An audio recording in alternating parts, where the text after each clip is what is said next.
Well, up next is a very, very exciting segment. But before I tell you more about it, we would love for all of you in the audience to take pictures, to take videos, to share them on your social media accounts. And please do remember to tag us at Mapic India. We also have some very, very exciting giveaways for those of you whose posts are very well engaged and received by the audience. And now, one of the most spectacular names of the industry, or shall we say industry veterans, have been kind enough to join us for our first panel discussion. We're about to hear from those names, those people who've actually transformed the way India is now created. The India of today, the India that you see, the India that is really growing, the India that's becoming a superpower is a big thanks to these leaders. As we get set to presenting to you our next set of leaders here to join us, they will be touching upon the future of real estate market in the country. They'll be talking about the various trends and predictions, and also touching upon a very, very important factor being the green revolution in the real estate trends. Not just this, but what really is their vision, their organization's vision in 2024? How is it that we can talk about thriving opportunities in India's real estate? But who better than these set to tell us more about them? Who better than them to tell us how is transforming the country's real estate landscape possible? What is it that they and their organization doing and thinking? And how is it that we can learn a lot more about them?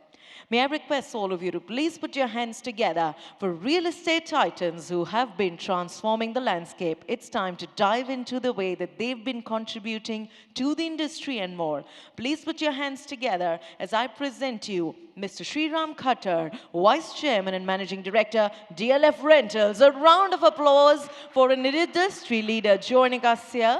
May I present to you Mr. Naveen Raheja, Chairman, Raheja Group, yet another thought leader who we are going to listen into. May I present to you Mr. Ashwin Puri, CEO, Lakeshore. Please put your hands together, sharing with us the dynamism that the industry is bringing forward. May I present to you Nirupa Shankar, Joint Managing Director, Brigade Group. A round of applause as ma'am steps forward and shares with us how is it that we can look forward to a lot many more segments.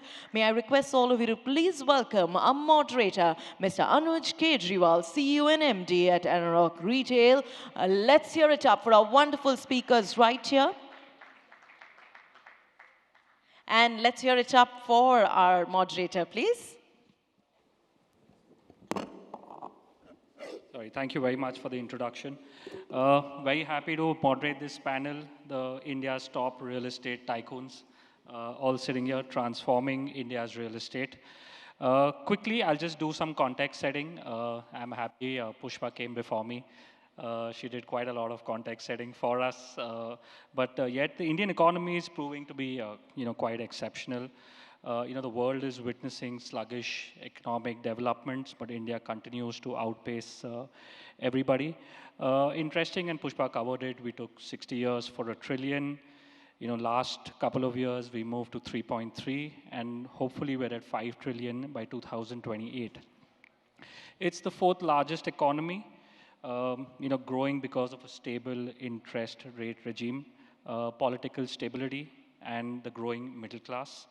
By 2030, close to 1/5 of the world's working age population will be Indians. Giving a big push to housing, offices, travel, and retail consumption. We are currently developing 4,000 industrial parks in this country, over 5.5 lakh hectares of land. Infrastructure development is planned for 1,43,000 crores. India's office leasing surpassed 50 million square feet for the first time, setting a new benchmark. Malls that came up in 2023 on an average were 41% larger than what was made earlier. And pre-sales for residential listed developers, bulk of them who are sitting here, was 4x compared to FY20. Am I right on that? Good. So I'm going to start with my first question to Nirupa, the only lady on the panel. So Nirupa, you've got 5 asset classes in Brigade Gateway. Uh, she's got residential, office, hotel, hospital, and retail. I mean, can you tell us how this kind of came about, and put together, how does it function? Good morning, everyone. Nice to be here. Thank you, Anuj. Actually, we have 7 asset classes. We actually have a school and also a clubhouse for social amenities. So actually, it's I a asked you this question before we came in. so basically, it's a mixed-use township. I think Brigade is one of the handful of builders here, along with DLF and Rahejas, that also do all asset classes in real estate. So primarily, it's office, retail, hotel, and residential. But we add a lot of social infrastructure by adding a hospital, by adding a school, especially because these townships require a lot of land. And to get these parcels of land in city centers is very hard. So we have to move outside the city, and then you need to create social infrastructure as well. So we believe in the concept of live, work, and play, creating a concept within, creating a little micro city within a little township, because I feel that is the future of India, because we have a lot of infrastructural issues, a lot of clogging on the roads, pollution, water issues, drainage issues. So when you create a township, you're able to take care of all these issues because they're under your control. So you will not generally find drainage issues and water logging issues in private developments and townships, because we make sure that the infrastructure is readily available. So we believe that this is the future for the growth of our large cities, especially our metro cities where there's already a lot of congestion. The rate of urbanization is only increasing.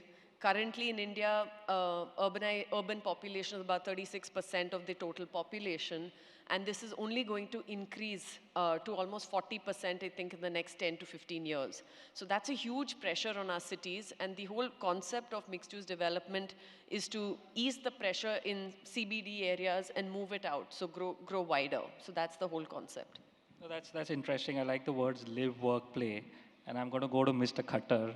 They built Gurgaon for live, work, and play. So, Mr. Khattar, quickly, 2 questions from my side. 2023 recorded a net absorption of about 38 million square feet across the top 7 cities on commercial spaces. How do you see the demand playing out over the next 1 year? That's the first question. And the second question is, as DLF, what is so different that you're going to do on the office space to continue to enhance that asset class? So the first, so the first question first, uh, I would rather that we look at it as a growth path rather than try to slice it into quarters or years, because that becomes quite restrictive. Sure. As we go forward, I see a robust growth for the offices segment. And in the offices segment, I see a better growth for grade A++ properties. The reason of this is twofold, or I would say threefold. The first is that during COVID, India proved its very strong digital backbone. And it showed the world that despite all the handicaps, all the problems, we were able to deliver to the world what was required to be delivered. Two, as Pushpa mentioned a little earlier, we have a very young, enthusiastic, English speaking, educated population, which is only increasing. They have a very high rate of productivity and are available as a skill set at a fraction of a cost of what they are in the developed world. Three, we now have the capability to provide global quality commercial space, again at a fraction of the cost. So the cost arbitrage in real estate and in skill is a very compelling reason for international companies to come to India. In that, we started with just the so-called BPOs or back offices, went to KPOs. But now we see a number of them coming who want to set up their main technology centers growth centers, experience centers, analytic centers in the country. And there, India provides excellent grade A++ spaces, so that this growth trend will continue for, I would think, a number of quarters. Still, of course, there is some black swan event. What are we doing in DLF? Our pillars of creating that infrastructure is, there are four of them. The first is that we strongly believe in sustainability, and all our commercial buildings and malls are US Green Business Council Platinum rated. And we are now working with the US Green Business Council to work on Platinum Zero for all our buildings in waste, and Platinum Zero for all our buildings in water conservation. In fact, in water conservation, we now have the largest portfolio in the world. Wow. So that's the first pillar. The second pillar is safety and compliance. And these are two things we work very hard on. Third, we work very hard on the social infrastructure. People want to know, the tenants who come, what are we going to give their employees when they come and work there. In that, DLF, where earlier the so-called amenity space was an adjunct of leasing by the commercial leasing people, did not have adequate focus. 3 years back, we decided to shift it to the retail vertical, and they are able to leverage on the network connects they have. They are able to understand consumer needs far better, and therefore our curation of those spaces is of a far higher quality than what it was a few years ago. Just as an example, our surveys showed that wellness is something which the employees like after COVID. And we realized that the quality that we wanted to provide probably will not be available, so we've started our own vertical for wellness. Will it make money? Maybe, maybe not. But will it satisfy a need of a very high quality? The answer is yes. And the fourth thing which international companies look for is scalability. Scalability. So I dare say that if we just build a building for 500,000 or 1 million square feet and expect that we'll get the best of rentals and the best of tenants, I would tend to differ on that. Therefore, with these four pillars, we believe that at DLF we have a lot of embedded value in licensed lands across the country, and we believe that our growth rate will continue to be strong over the next year, 2 years, 3 years, unless, as I said, we have a black swan event. So interesting to hear that the growth rate continues to kind of increase.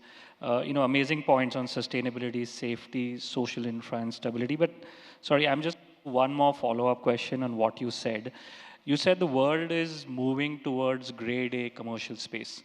Now, over the last 3 or 4 decades, as offices have got developed, I mean, they were grade A earlier. Today, you're building better grade A. They're probably becoming grade B and grade C. What happens to all that real estate that gets built and is now sitting over there? What happens to that? Can that be reused in any other asset class? Or is that dead inventory which is going to be in the market? So, with all modesty, I must share that the time has come for India to start looking at commercial spaces not as grade A, but as grade A and grade A++. I think it is going to be similar in malls, where we have to look at the higher quality malls vis-a-vis malls for the sake of malls.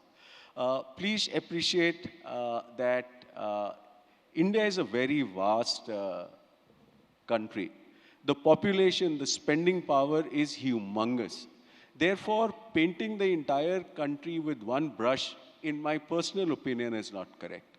And I think the market segmentation, I have seen it evolving over the last year or two, and I see it evolving more and more, where quality will always take precedence over quantity, on one side, and two, the ability to satisfy consumer aspirations will always be much higher than just trying to create a civil or a physical infrastructure. Got it. Okay, quickly, Mr. Raheja, I'm going to move to you. You seem to be the most senior on this panel. Quickly, what's the significant shifts that you have seen over the last 4 decades in commercial real estate?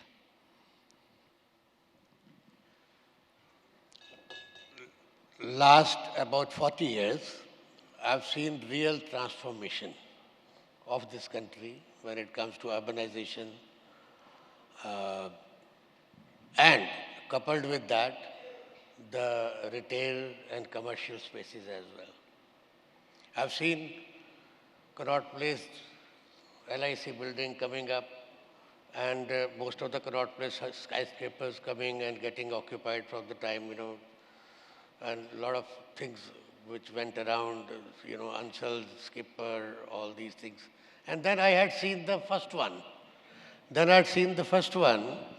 On the MG Road. On the right-hand side, DLF came with first glass building. And then MG Mall, then opposite to that DT Mall. So I've seen all this happening. It was at every stage when it came to on the side of extension of Delhi on Gurgaon side. It was really unthought of that country will evolve so fast, so well, and how the things have transformed in just about, I think, 2.5 decades.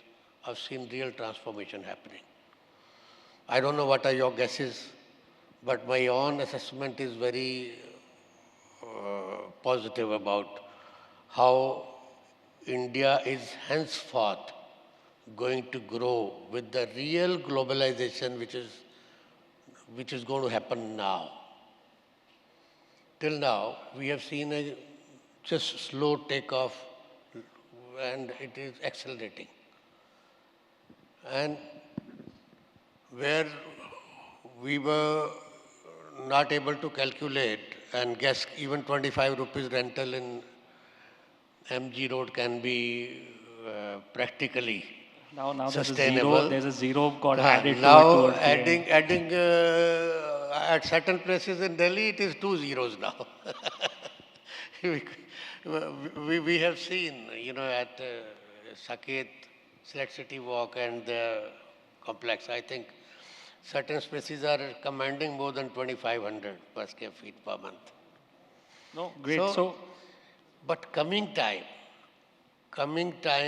as India looks like that we are going to repeat the government, there's going to be stability, there's going to be the fastest growing part of the world is going to be India.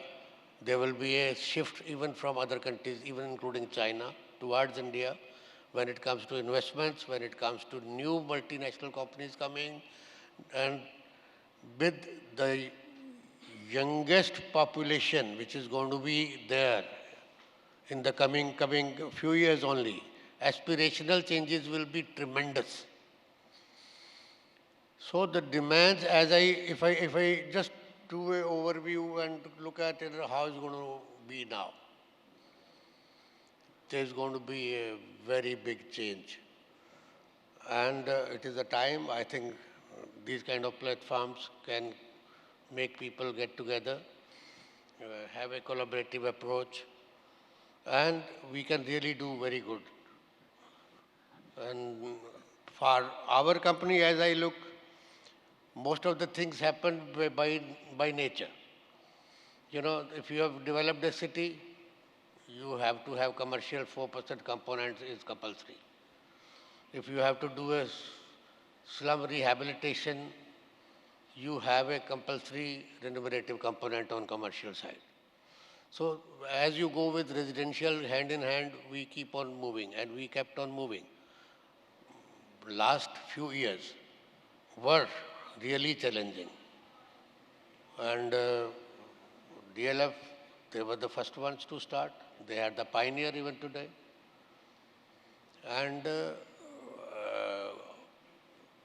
post-COVID, we look at our company developing at least 4 to 5 million square feet in coming 5 years. And additional, we already have almost 2 million additional. No, that's great, Mr. Raheja. And I think your points that, India has now kind of set a base and, we should have multifold growth from here. I think a great point, but you did touch upon foreign investments. And with that, I'll probably move to Ashwin. Ashwin manages one of the largest sovereign wealth funds in the world. So Ashwin, just one quick one. You've got all these global uncertainties, volatile markets. How is a sovereign fund looking at India today? Is it going to pump in more money? Is the money going somewhere else? How are they looking at India?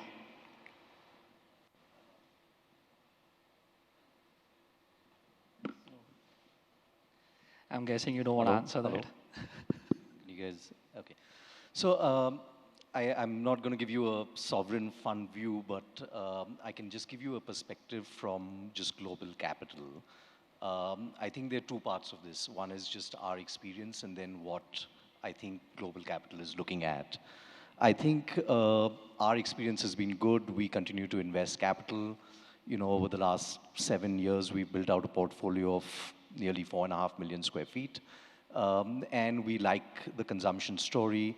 I think for all the reasons that Pushpa and the others have kind of mentioned, India is a growing economy. Consumption is actually, for us, we still look at this at a starting point right now. Urbanization is going to continue to grow. Today you have 4, 5, 6 major cities, but there are probably another 10 cities that are ready to come in to this anvil of a major consumption hub. And as India continues to grow, online penetration, people see more and more, the opportunity to consume is there, and there will be opportunity to do retail. I think from a global capital perspective, there's, in all our travels and all the conversations we have with global capital, there's a lot of appetite for consumption and the Indian consumption story. But it's not really easy to unlock because you can't, if you're global capital, you just can't come in and get into one mall, right? Unless you can build out a portfolio and unless you can have a sizable presence, it just doesn't make sense for global capital to come in and participate in the India retail story, and which is really the reason why you see only a few players in India still investing in retail. And if you look at the landscape, while we talk about 100 malls, etc., if you look at the top 7 cities, there are probably like 50 really good quality assets. And if you actually look at the number of players, there probably, I think India probably has less than 10 that have demonstrated the ability to build a portfolio. And I'm saying, a portfolio, listen, we call ourselves a portfolio player. We have 6 malls, right? It's really small in the global context, all right? But I think, India has maybe 10 players that have demonstrated the ability to build 3, 4, 5, 6, 7, 10 shopping centers or 15 shopping centers and continue to grow them and to operate them at a good standard. We obviously have a big issue around strata, and that continues to be a lion's share of majority of the organized retail that gets built out. So I think that the consumption story is intact. We continue to deploy and we will continue to deploy, but that's because we've invested years to build out a capability that can build a portfolio. I think for foreign capital coming in, unless there are more players doing this on a programmatic basis and looking at 100% leased assets, it's not really easy to attract that much of foreign capital coming in. That's just the nature of the business. Got it. And I have a follow-up question as well. I want to pick up a thread from what Pushpa said earlier. We've got demand at 7 million square feet, and we've got supply at 5.5 million square feet, and it's been outstripping for the last 2 years. Also, the middle class kind of continues to grow, so there's going to be more disposable income. India probably on a per square foot basis to a per person basis is way behind some of the developed and the developing economies. What's going to be the retail strategy? Is the retail strategy building million square feet malls, which will become hubs, or at some point of time, we have to go inside catchments. So what's really the strategy that people should play out nowadays? I think it's going to be a combination. So I think the big regional destinational malls is still an opportunity, and every major city can take a few of them. But then beyond that, there isn't that much appetite to do big regional assets. I mean, any of these large big assets need a lot of people to come in, and they need them to come in every single day, every single month. So there's only that much that you can do. I mean, I was hearing the news on the plazas that DLF is doing, and I think the penetration of retail right to the doorstep is important. So I think if you, by the way, and if you look at a global context, and I won't even go to the US, but if you look at, say, markets like Singapore and KL and Australia, in terms of number of assets, neighborhood retail is probably 3x or 4x the regional play in square footage as well as in numbers, right? So, and that's just the only way to penetrate, because at some point of time, and this is just common with every economy in the world, convenience plays a very important role, right? So not everyone's going to get up and drive 20 minutes to a mall and park for a meal or a coffee. So convenience retail is going to come. I think India has a lot of convenience retail, but the convenience retail has not been built to accommodate national players. It's been built to sell 500 square feet shops to monetize. So I think as organized players start getting into the space, and Brigade's doing mixed use, and the mixed use, they're not all large malls. They could be smaller assets and stuff like that. So I think as the organized players start getting into this space and start creating more opportunity for national retailers to come in to residential areas, whether it's convenience, whether it's electronics, health and beauty, all of that. It could be any category. But I think that's where the growth will Does the economics work when you make a neighborhood center, which is, say, probably not necessarily 3 lakh square feet, but let's say when you do a 50,000 or 100,000, how does the economics work? Because your land is expensive. It's said the hypermarket doesn't pay as much, the cinema necessarily doesn't pay as much, but you want everything that a neighborhood needs. But by the way, none of these neighborhoods need to not all neighborhoods need to have a cinema. A cinema is a planned thing. You will go and you will go to a cinema. So, and I think it's easier for some of the larger players, because for them, they are in larger mixed-use projects. So they can consume the FSI through residential, commercial office, and still end up putting together a smaller retail project. But yeah, I mean, this is to see, I mean, we're also trying to unlock this opportunity for the last couple of years. So we will wait and watch. Yeah, I'm from Bombay. I haven't seen a development more than 1 acre in my life. I know. So quickly, Mr. Khattar, I'm going to move to you. Something close to your heart on retail. Luxury, always did well in India. There was really an uptake post-COVID. Do you see this trend kind of continuing? So 2 questions in that. One, why was that uptake suddenly there? Is it because people weren't traveling and they were consuming here? But why do they still continue to consume is the question.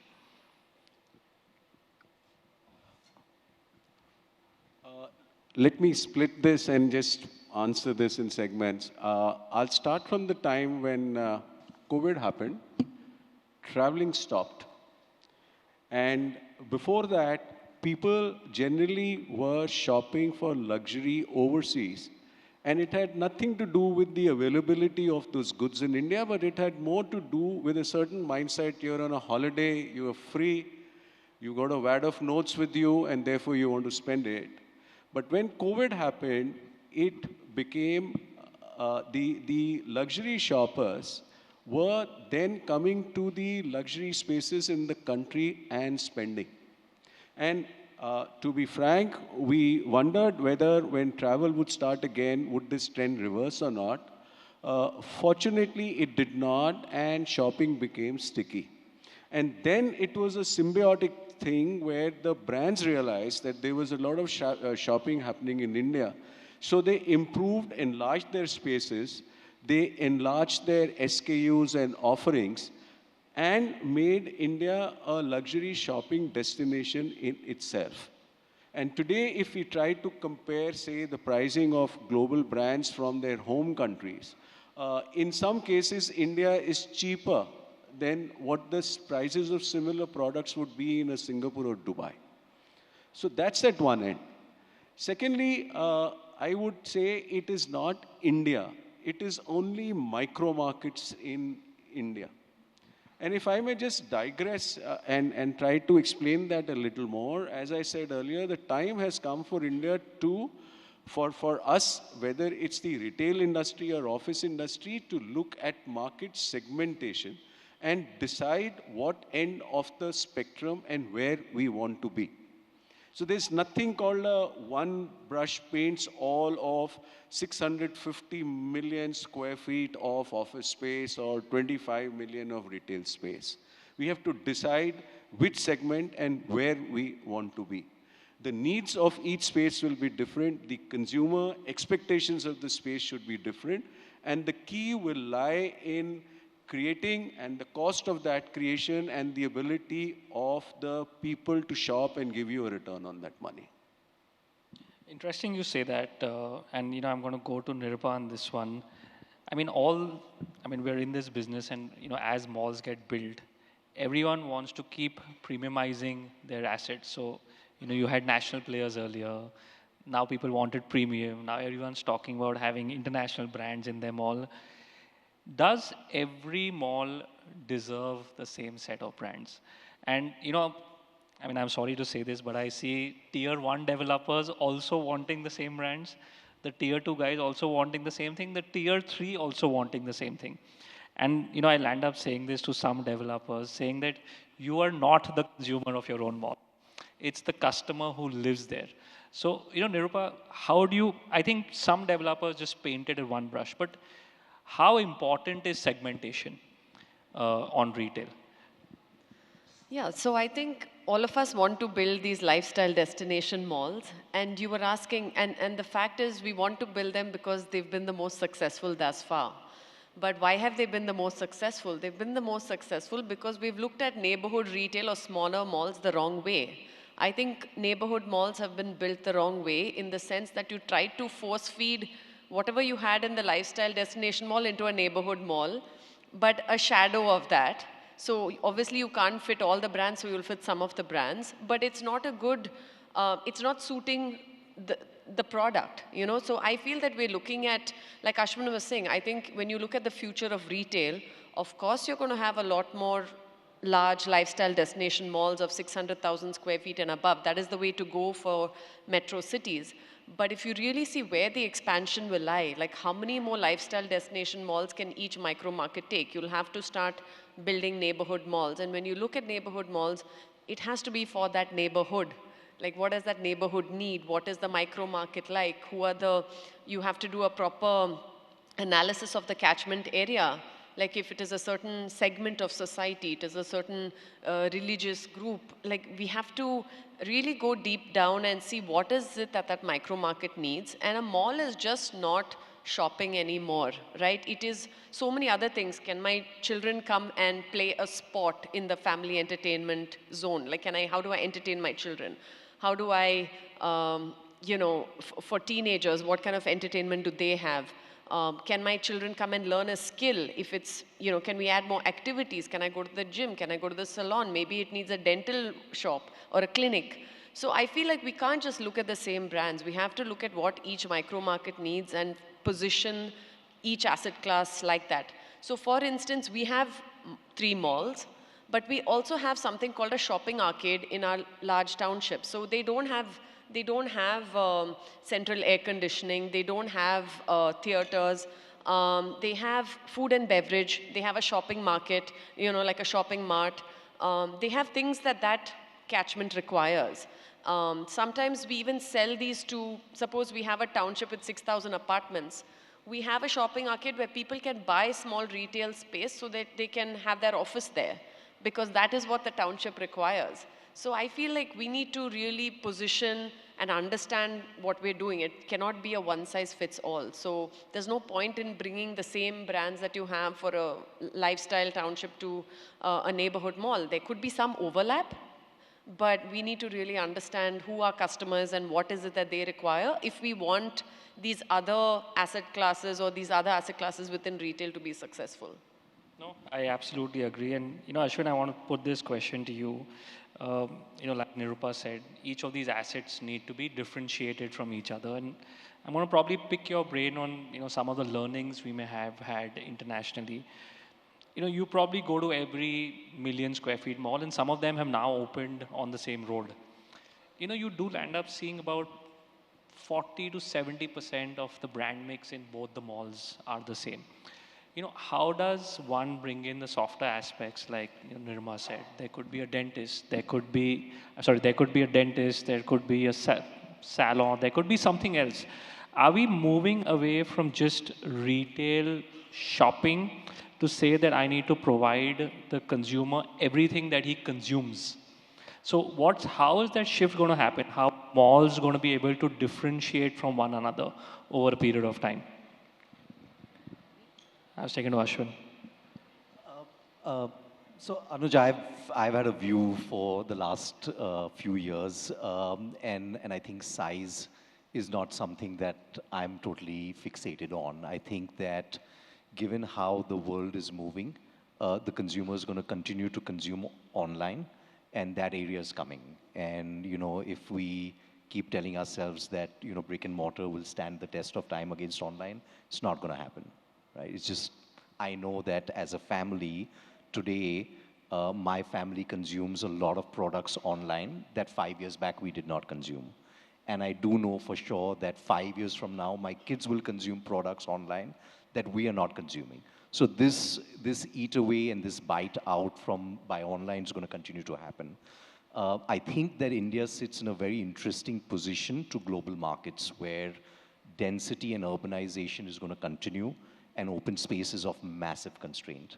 That exists in India, unlike most other cities. Now you get them in KL and Singapore, but then you still have enough open space for people to go out.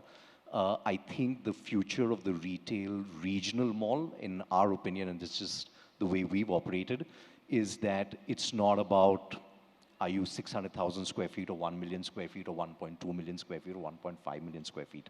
I think there's a particular point of time where you've provided enough for the consumer, and beyond that, everything that you're adding on is really incidental. I think everything really, in my mind, comes back to what space can you provide, what's the experience, how they can spend time, what else can you integrate. So, for example, we've started integrating outdoor into our shopping centers. When we built Aria opened 4 years back, we had planned this 3 years before that with a large outdoor space. And the idea really was... 1 week before COVID. Sorry? 1 week before COVID. We opened 1 week before COVID, but we did plan with a big outdoor space to be able to create that environment for consumers. We are building places where we are bringing sporting districts into our shopping centers. So there's a lot more that we're trying to do for the community. So I think that the way to differentiate is going to be really how does the community find that space where they want to spend time, right? That's really what you need to create. I don't think you're creating shopping centers. You need to create spaces where people can come, spend time, and this is where they want to hang out. And by the way, this doubles up as their park, this doubles up as their meeting place, this doubles up for the kids to play in some swings, and at the same time you have shopping. And I think then if you can achieve that, whether you're 600,000 square feet or 900,000 square feet, frankly, to me is immaterial. I think, so that's just how we've approached things, and that's just how we continue to look at the growth of retail. So it really, in the true sense, social infrastructure is what we're talking about. Okay, I'm going to move to Mr. Raheja, and I'm going to move to residential with you. Really, on the residential front, Mr. Raheja, a lot of luxury apartments are getting built. Like I asked Mr. Khattar, everyone's wanting to go towards luxury on that side. Will that continue to sustain? over the last 4 years, people have continued to spend, buy expensive apartments. How long is that trend going to continue? And really, what happens to the aspiring middle class, which is now coming up? I mean, are we really building for them, or are we just making everything more expensive? I want to buy a home. I'm the aspiring middle I, class, so my I, question. I look at it as history repeating. At the very, I think, two decades ago, uh, the planning norms did not permit housing for all. At that time, the density norms in the country and in the states were not well defined, and it could cater to only the upper segment of the society, organized housing. And because of that, we saw this mushrooming of illegal colonies coming up because sanction norms didn't permit that. And then later on, affordable housing coming and all these things. Today, if you look at, I'll give you, I may not be absolutely exact, but as far as I know, the segment which is on promotion nowadays and being accepted by the market, as I look, it is a budget of minimum 3 crores and going up to even 15, 20 crores also. If you do a reverse calculation, how many people can afford to get that kind of disposable income and a long-term demand on that kind of sustainability? We are very less percentage of people who can afford today. Of course, evolution is happening, but the major demand is the majority of Indian masses who are transforming. So it may sustain up to a certain level, but ultimately I look at the real market is where the new affordability will be able to sustain and there will be a real demand on this. We are looking at these luxury launches. Most of them are coming from, investment point of view. They are not real demands. There is not real transformation from middle to upper class. So I think sustainability will be a challenge. And coming times, as I look at, the real demand will ultimately sustain, whether it is retail, whether it is housing, whether it all depends upon the economics, demand and supply. If we look at today, I think 70% of people are earning less than 1.5 lakh per month. No, I may be.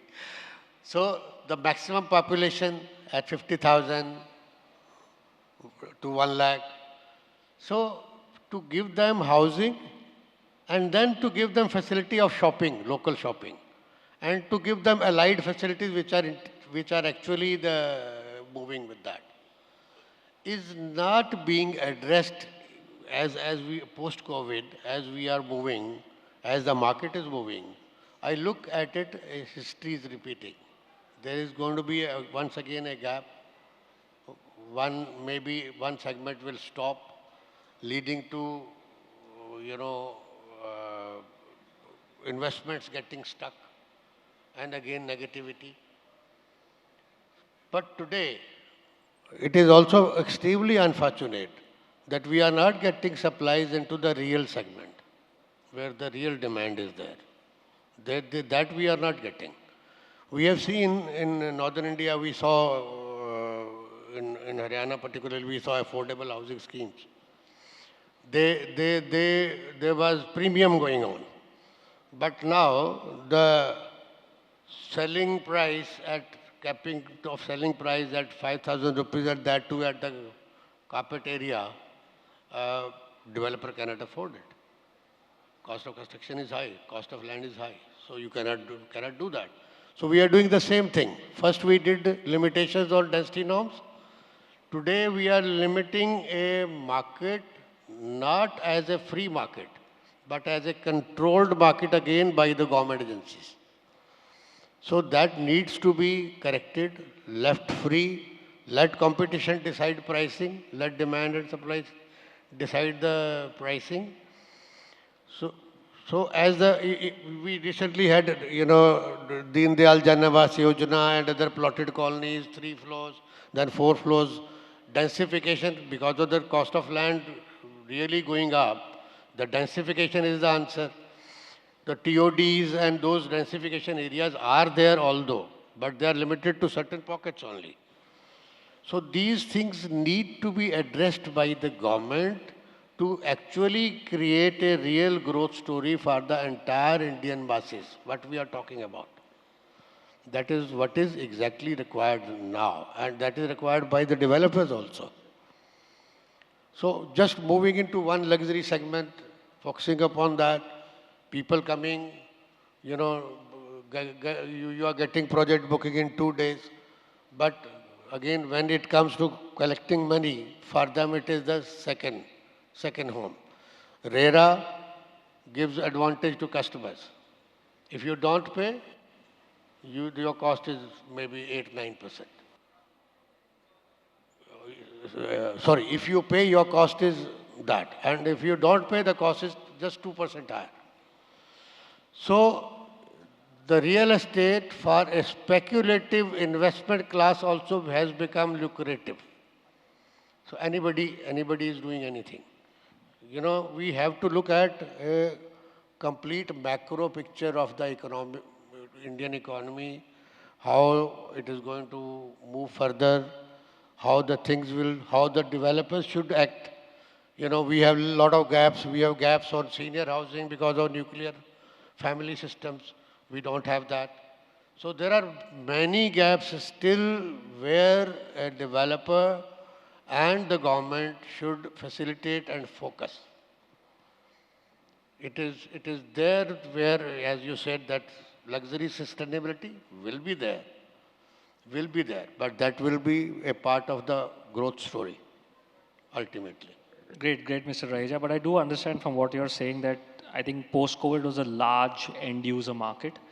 What you're really saying is that it's also now becoming an investor market and they're coming back. Is that correct? Post-COVID, it is an investor market also, but I think because of uh, the larger spaces and nuclear family pattern also has emerged after that. Because in one, if one family member was getting COVID, there was no place to go. Got it. And then offices were also not functional. So you want to do a larger space. Technology has changed. It has become, and the life has become more virtual. And for any efficient and successful growth of business or enterprise, you have got limitations of time now. World is moving very fast. So virtual is also very much required, and you need to conduct your meetings. You can conduct 10 meetings in virtual form. But when it comes to physical meetings, it may get limited to just 5 because of the Agreed. time constraints. Mr. Raheja, we're just going to do one more round we'll run out of time. We'll just do one more round. Quickly, Ashwin, I'm going to come to you. We've seen a slowdown in the last 6 months on general retail consumption. Just quickly, 2 or 3 reasons why we see that slowdown. You need to ask the consumers. I mean, we were. Just, You're a consumer as well, right? Our portfolio is growing, so we are. We're seeing ups and downs. I don't know. I think maybe consumers are traveling. Maybe there are a lot more options. We saw March, that was a good month, and then April suddenly saw a bit of slowdown, which is a bit weird. I'm saying this from September last year. I mean, there has been some slowdown in the last 2 quarters. I think also, I mean, we picked up on the cinemas, for example. No one's been able to really bed down what's going on, right? Is it just content? Sometimes it seems something works, people come back to the cinemas, they don't come back to the cinemas. I don't know. I think, people are finding their own way to figure this out. I think, again, like I've always said, I think the good assets continue to perform and continue to grow. There may be a bit of a slowdown in growth, but on an annual basis, I think all the top tier assets are growing double digits. So I wouldn't look at it really month on month. Yes, there is a bit of shift in seasonality, but I think on an annual basis, if you look at any one of the portfolios, whether it's DLF, Brigade, ours, or any of our, or maybe Nexus or any of the listed players, I mean, the portfolios continue to grow. So, I mean, the consumers are finding their way to the better quality assets. That's just how it is. You didn't answer the question, but I'll go to Nirupa quickly, and Mr. Khattar, the last question to you later. Nirupa, what's the role of D2C brands in the retail space now? We've had all these national brands which have been there in the last 20 years. What do you think in the next 10 years or the next 5 years, how are D2C brands going to play out, who've done exceptionally well online, will now to move to these retail centers? So I think that segment will have to expand. If you look at India's e-commerce transactions, it's only about 6.5% of the total market. But if you look at something like the US, it's about maybe 15 or 16% of the overall market. So we should expect this to also go the way developed markets have shown the trend. Also, there will be that shift to offline as well, because if, India's organized sector is only 18-19% of the total market, something like US is probably closer to 85% of the market. So there will be this whole omni-channel shift as well. But I think the interesting part about D2C is that what they can do is a lot of consumer behavior analytics. I think they'll be able to react much quicker to what the consumer requires. They'll be able to give a lot more customization to what the consumer requires, and change a lot faster. So I think their ability to go to a niche customer base, customize, and give us exactly what we require will be possible, subject to them having the data analytics and the data scientists to exactly tell them how to go about that marketing strategy. Great. I think customization is what most consumers are looking for. Last question for you, Mr. Khattar, and a little odd one.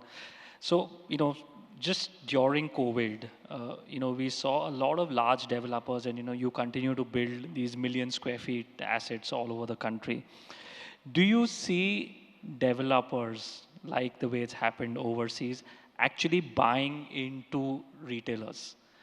So you've seen a lot of large developers globally who bought retailers and then expanded them across their portfolio. Do you see that phenomena playing out in India? Selectively, yes. First of all, I'd like to again mention that one has to look at these market in a very segmented basis. Trying to look at an all India market today, given our geographic spread, our population, I don't think is a good idea. It entirely depends upon, let me put it differently. Constructing a mall is like creating hardware. It's the software which comes from the retailers. It is the software which comes from what the management team does to make the mall a lively place to be. Now, in doing that, if developers have to buy into brands and then bring them to it, so be it. It's just part of trying to bring the software in. And I think that's a balance which one always has to keep creating as one goes along. And it will continue to happen in pockets as we go forward. Pushpa, it's time to go shopping. No, great. I think with that, we'll end the first session of the day. Thank you very much for your participation. Thank you.